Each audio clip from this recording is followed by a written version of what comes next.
Praise to God. అందరికీ వందనాలండి. ఈ సమయం అందు మనము ఒక చిన్న పల్లవి పాడుకుని వాక్యాన్ని ధ్యానించుకుందాము.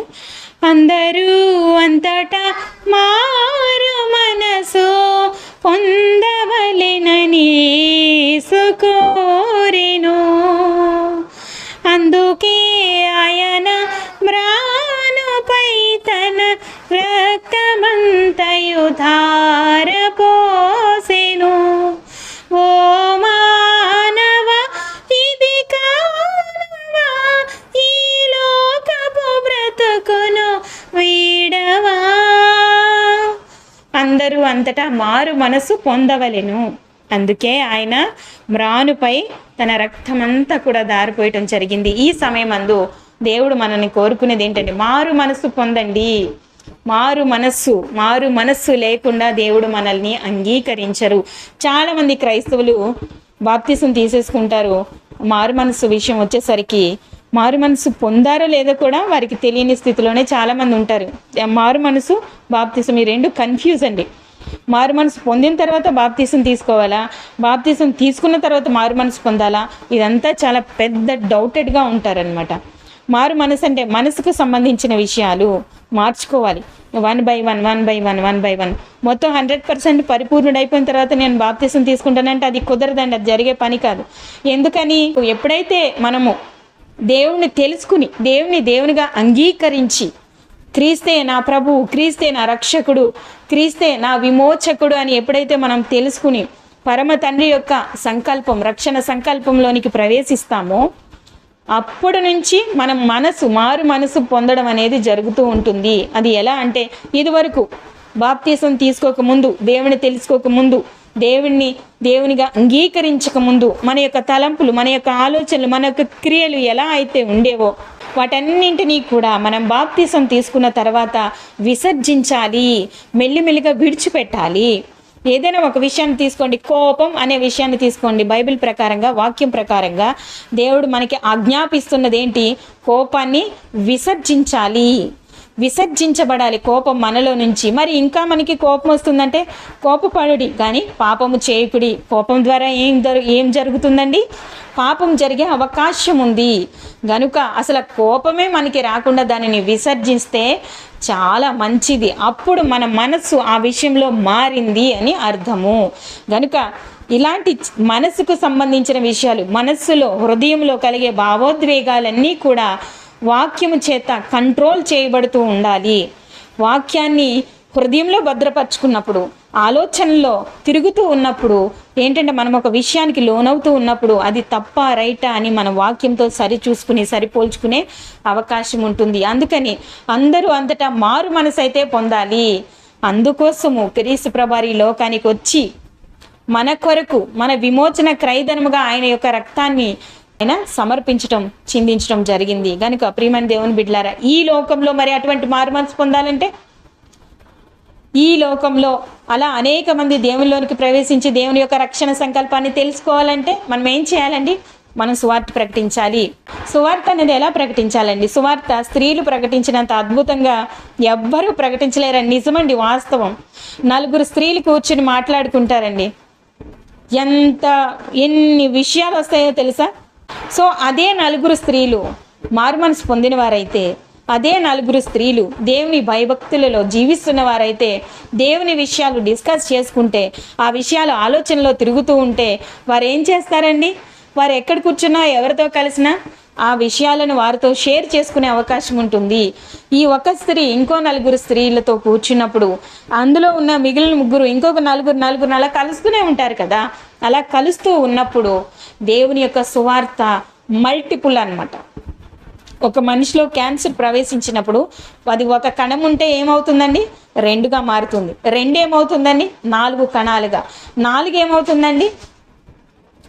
8 కణాలుగా. అంటే మల్టిపుల్ అవుతూ ఉంటుంది అనమాట. సో ఒక వ్యక్తి, నిజమైన మారు మనసు పొందిన ఒక వ్యక్తి, నిజమైన రక్షణ సువార్తను తెలుసుకున్న ఒక వ్యక్తి, నిజంగా మారు మనసు పొందిన వ్యక్తి సువార్త ప్రకటించడంలో అద్భుతమైన పాత్రగా వాడబడతారు. అందుకే వాక్యంగా తెలుసుకుని దేవుని యొక్క పనిలో ప్రవేశిస్తే మనం అద్భుతంగా సువార్త చేయొచ్చు. స్త్రీలు మరీ అద్భుతంగా సువార్త చేయొచ్చు.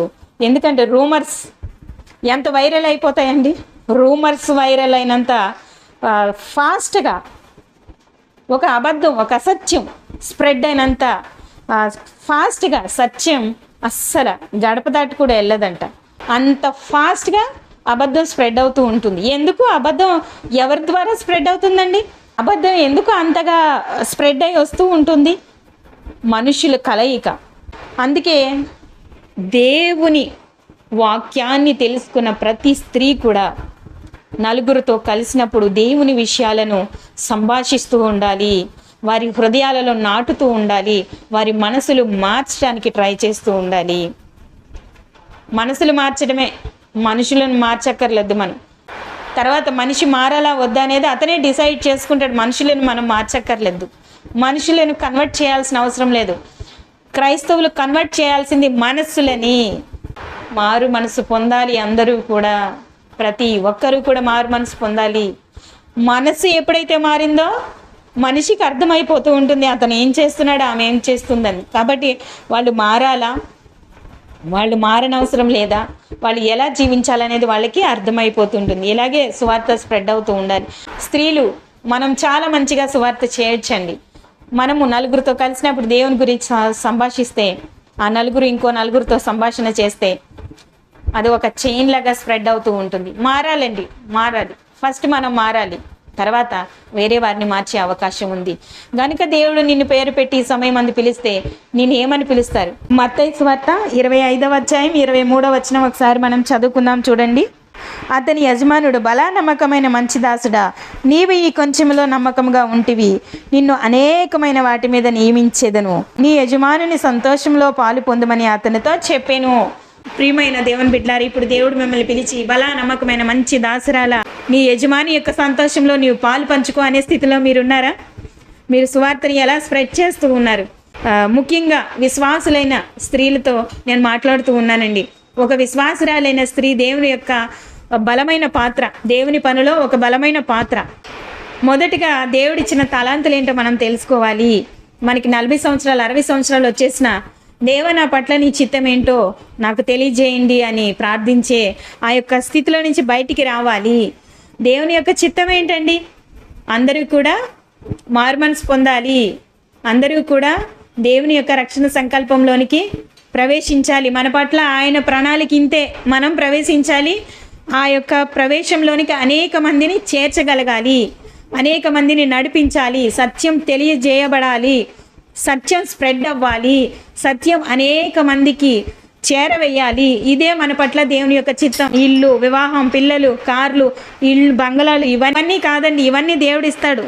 ఈ భూ సంబంధమైన విషయాలలో ఆయన మనకి కొదువి చేసేవాడు కాదు. ఆయన ఐశ్వర్యవంతుడు, కనికరము చూపుటి యందు ఐశ్వర్యవంతుడు. ఆయన కనికరించి ఆయన మనకు సమృద్ధిగా దయచేయగల దేవుడు. ఆ విషయాన్ని మనము ఆలోచించిన అవసరం లేదు. మనం అడక్క ముందే మన అక్కర్లన్నీ కూడా ఎరిగిన మన దేవుడు. గనుక మన పట్ల ఆయన చిత్తం ఏంటో మనం గ్రహించటమే చాలా ముఖ్యమైన విషయం.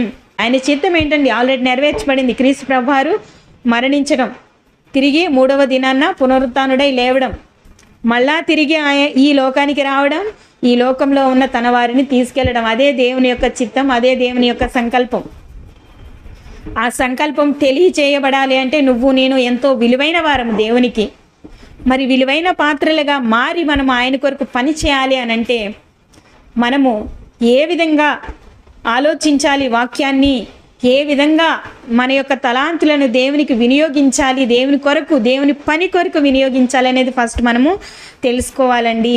స్త్రీలనే కాదండి, ప్రతి ఒక్కరు, స్త్రీలు పురుషులు ఎవరైనా కానీ, స్త్రీలు సంఘంలో వాక్యం చెప్పకూడదు అని ఒక రూల్ ఉందంటారు బైబిల్లో. సంఘంలో చెప్పాల్సిన అవసరం లేదు. స్త్రీలు ఎక్కడ సువార్త చేయాలండి? స్త్రీలు ఎక్కడ సువార్త చేయాలి? నలుగురు కూర్చున్న చోట సువార్త చేయొచ్చు, కుటుంబంలో సువార్త చేయొచ్చు, రక్షణ లేని సహోదరుల దగ్గరికి వెళ్ళి వాక్యాన్ని పంచుకోవచ్చు, వినే ప్రతి ఒక్కరికి చెప్పొచ్చు. అంతేకాని సంఘంలో నిలబడి మాత్రమే సంఘానికి బోధించాలి అని అనుకోని అవసరం లేదండి. దేవుడు మనకి ఎంతో పని భారాన్ని పెట్టాడు, కానీ మనమే తెలుసుకోము. ఈ సమయాన్ని మరి మీరు దేవునికి ఇచ్చినందుకు మీకు అందరికీ కూడా వందనాలు తెలియజేసుకుంటున్నాను. మరొకసారి మనము ఫైనల్గా ఆలోచిద్దాము. ఏంటంటే అందరూ అంతటా మారు మనసు పొందాలి. మారు మనసు అనేది మనసుకు సంబంధించిన విషయము. అనేది దేవుడు ఎవరో తెలుసుకుని ఆయనను అంగీకరించడానికి మనం వచ్చి ఆయనను మన దేవునిగాను మన రక్షకునిగాను మనం అంగీకరించడమే బాప్తిసము. పాప క్షమాపణ కొరకు బాప్తిసము. ఆయన కుమారుల లెక్కలో చేర్చబడడానికి బాప్తిసము. మారు మనసు పొంది ఆ మారు మనసుని కొనసాగిస్తూ ప్రతి విషయంలోనూ కూడా మార్చుకుంటూ ఫైనల్గా ఎలా మారాలండి? క్రీస్తు ప్రభువారి వలె మారాలి. సో ఈ విషయాలన్నీ కూడా అర్థం అవ్వాలంటే ప్రతి దినము దేవునితో గడపాలి. ప్రతి దినము వాక్యాన్ని ధ్యానించాలి. ప్రతి దినము వాక్యాన్ని ధ్యానించి వాక్యంలో ఉన్న అభావం ఏంటి దేవా నాకు తెలియజేయండి అని మీరు ప్రార్థించండి. జ్ఞానానికి మూలమైన దేవుడు ఖచ్చితంగా మీకు తోడై ఉండి మీకు సహాయం చేస్తారు. కనుక క్రైస్తవ స్త్రీ, విశ్వాసురాలైన స్త్రీ యొక్క బాధ్యత ఏంటండి? దేవుని గూర్చిన ముచ్చట్లు పెట్టుకోవాలి. ఎవరితోనైనా కానివ్వండి, దేవుని గురించిన ముచ్చట్లు పెట్టుకోవడం చాలా మంచిదండి. అది మనకి ఆశీర్వాదకరం. వ్యర్థమైన విస్తారమైన మాటలు యందు దోషం ఉండక మానదు. దోషాన్ని మనకి తెచ్చిపెట్టే మాటలు మనకొద్దు. మనం ఏ మాటలు యందు ఆసక్తి కలిగి ఉండాలండి? దేవుని మాటలు యందు. వందనాలండి అందరికీ.